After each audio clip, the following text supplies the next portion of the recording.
What's going on, guys? This is Rob Carbone, and you're listening to BD4, where there's no better way to get your Yankees and Knicks analysis than by tuning into this podcast right here, right now. Let's go.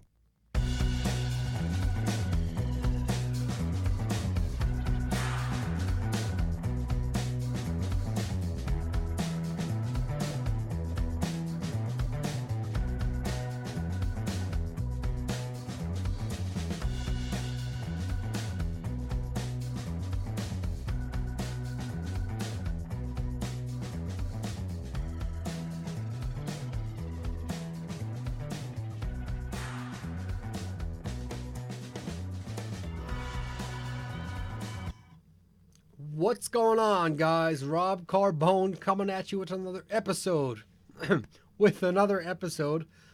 Of BD4. I still have a little bit of a cold, as you can just tell, but I'm going to try and get through this. And it's going to be an easy one to talk about because when you get blown out in two games, and back-to-back games, it's kind of hard to discuss, to dive into, to provide much insight. But we're going to talk about it a little bit here tonight on BD4. As you see, the Knicks lost big time to the Bucks, and they lost big time to the Phoenix Suns. So against Milwaukee the other night, we kind of expected that, right? That wasn't the game that really frustrated me at all. The Bucks have 4 times the talent as the Knicks. The Bucks were at home. The Bucks are the best team in the NBA right now. They're on pace for over 70 wins. They're on pace to break the point differential record. So it was expected, right? Giannis Antetokounmpo scores 37 points in 21 minutes. So you drag that out over the course of 40 minutes, he probably scores over 70 points. And honestly, I wouldn't have been surprised. But yeah, he scores a ridiculously efficient 37 in 21. So really nobody had the knack the other night. Julius Randle and RJ Barrett were good. Kevin Knox started out well, but once Mike Miller took him out, he never really found the same rhythm later on in the game with less minutes. But everybody else was pretty shit. The Knicks just didn't play well, and the Bucks beat the living hell out of the Knicks. So again, it was expected. Whatever, right? Like I've been saying all year, beat the teams you're supposed to beat, and whatever happens against the elite will happen against the elite. But that first part, beating the teams you're supposed to beat, Knicks had another opportunity tonight against the Suns, where they lost last time out to begin that West Coast trip in Phoenix. Tonight at the Garden, it was the same result, and the Knicks didn't even compete like they did last time out. They didn't even compete, and that's the most frustrating thing about this one. That's what I'm never going to stand for. When you're playing a team that's 16-24, and you're on your own home floor, you got to take care of that game, or at least compete, at least be in it, and not lose by 20-something points like they lost by tonight. And the Knicks didn't have it. Right out of the gate, they actually had a little bit of a focus. They played better out of the gate. They played well out of the gate. Ball was moving. Body movement was good, right? Players were moving off the ball and all that nonsense that we talk about a lot. Julius Randle was scoring downhill, taking shots within the flow of the offense. The Knicks were focused defensively, and they ended up scoring 32 points versus Phoenix's 25 points at the end of the first quarter. So that was sharp. That was good. But second quarter comes, and second, third, and fourth quarter, the Knicks just lost that focus. They were careless. They were careless. They were unfocused is the word I'm trying to find. They were sloppy, just played stupid, effortless, and I mean effortless in a bad way. Heartless, gutless, spiritless basketball. They did. Nobody was boxing out, and that was the first thing I noticed, first and foremost. In the first quarter, I kind of saw a little bit of it, but, the second quarter, the Knicks just stopped boxing out. There was a point where nobody was boxing out. 3 guys were under the rim, and you had Bucks coming from the three-point line to grab the offensive board. It was a joke. It was a joke. And there was a point where the Knicks didn't box out on a free throw attempt by the Bucks, and the Bucks ended up getting another offensive board. And by the end of the game, they had 13 more total rebounds than the Knicks did. That was the thing I just noticed right off the bat. Nobody was boxing out, and just sloppy on the offensive end. A lot of turnovers, some offensive fouls in that second quarter, and missing free throws, stopping the ball movement, going ISO. It was, and this continued throughout the third and fourth quarter as well. Same things. And by the end of the half, the Knicks were down by 6 points. By the end of the third quarter, they were down. It was getting bigger and bigger and bigger, and that was it. That was the turning point. That second quarter, 21-5 run by Phoenix. When the Knicks took their foot off the pedal. From there on, that was game, and that was the turning point. So you didn't like the effort tonight.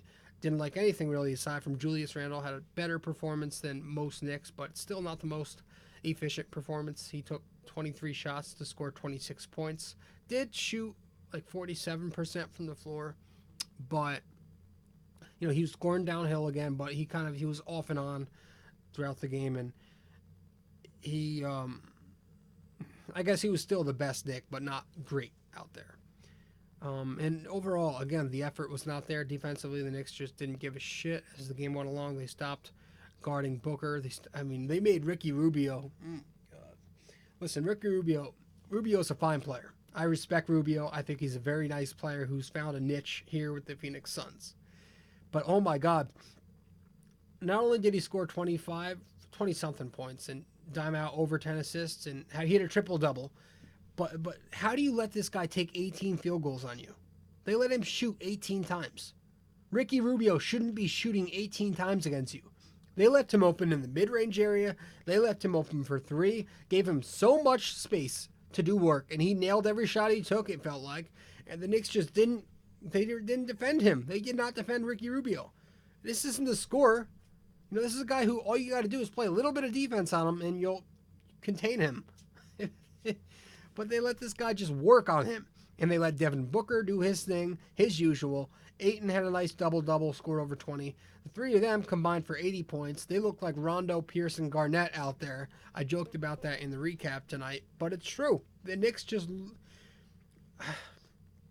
Again, with the space, too much space. They're not defending tight enough and just allowing players to do too much work. Booker hit a couple of mid-ranges tonight, hit some from downtown, but took it to the rack a lot, drawing fouls. Ayton, similar things, and Ricky Rubio penetrating, kicking it out, just doing everything.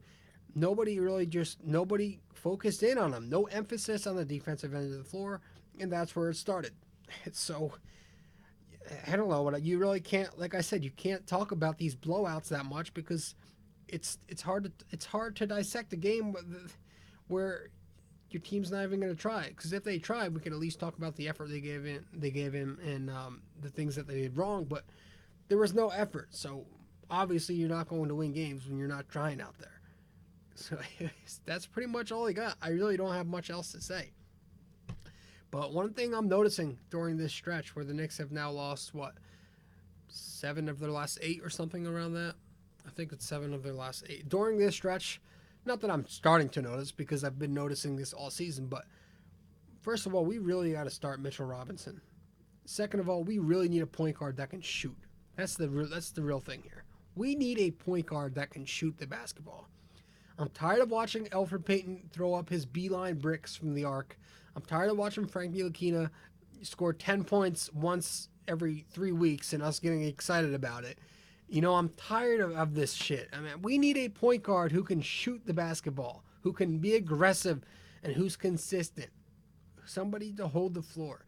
And maybe we can do something at the deadline where we at least get some young kid who can at least hold the floor for the rest of the year and hold the fort, is I guess I'm trying to say, and run the floor as the point guard here. But yeah, man, right now we don't have a legitimate point guard who can even shoot the slightest. It's so hard watching this team throw up bricks from the three-point line so consistently while the rest of the league is enjoying a three-point barrage, it feels like. The Knicks are just the only team who just never shoot well. And it's not only the point guard position, but that's the position where you're going to need shooting most, right? Wouldn't you say? Point guard? It's a point guard league, and it's a shooting league. You combine that too, and you get something. The Knicks just need a point guard who could shoot the ball. They don't have one. But yeah, they do need Mitchell Robinson to start. It's time, man. How long are we going to wait? We're friggin' into the second half of the year now. Let's go. This is ridiculous. not a freaking bench player. I don't care about Taj Gibson. This is the thing about showcasing that really frustrates me. I think showcasing around the deadline is the most overrated thing in sports. It is so frustrating to watch this crap. Because tell me, what GMs are out there, seeing Taj Gibson, a vet who's been in the league for over 10 years, who's 30 something years old, if Taj Gibson averages a double for the next 10 games, are GMs really going to fall for that? Or are they going to be smart and say, we know who Taj Gibson is. He's already peaked, obviously. He's a veteran who's aging. Nobody's going to fall for that. Showcasing is the stupidest things, especially for veterans out there. The league knows who Taj Gibson is already. The league knows who Bobby Portis is. Playing them extended minutes, starting them, that's not going to make a difference. I don't care what stats they throw up there. I don't care how good they play during a stretch. Their value is going to remain whatever it is. I really don't believe that it's going to change GM's minds and make anything better for, as far as the return haul for the Knicks. That's not going to make any difference. As for younger players, that's a different story. But vets that have already, peaked, that are now on the downside, that's not going to make a difference. So let's get Mitchell Robinson in there, please, please, please. And not to say Mike Miller did a bad job distributing his minutes tonight. Tonight he actually did pretty well. Portis only played 17. All the young kids pretty much played big minutes, 20-plus minutes. But I guess you can't really credit Mike Miller for that, because when you're in a game where you're getting blown out by the time the third quarter, is halfway through, you kind of have to play your kids. It's kind of one of those games where you empty your bench by the fourth quarter. So that was obviously inevitable in tonight's game. But yeah, I mean, this showcasing thing's got to end. Come on, get Taj Gibson out of there. Start playing Mitchell Robinson. Start the game with Mitchell Robinson and get the kids out there all at once, man. I would like to see Kevin Knox start playing 25-plus minutes. I would like to see Mitchell Robinson, when he's not in foul trouble, play 30 minutes like he did tonight and start. I would like to see Frank Ntilikina at least. I know he's not the best point guard in the world. I know he's kind of a bust. At least I think so. He's not. He's definitely a bust. He's a good, decent backup player, but we should still start the guy, because why would you play a guy who's not going to be here soon? And Elfrid Payton, Dennis Smith Jr. doesn't want to be here either. Start the kid you drafted, at least for now, until you get a legitimate point guard, either in the draft or maybe trade for somebody at the deadline. But just go with the kids. Go with the kids.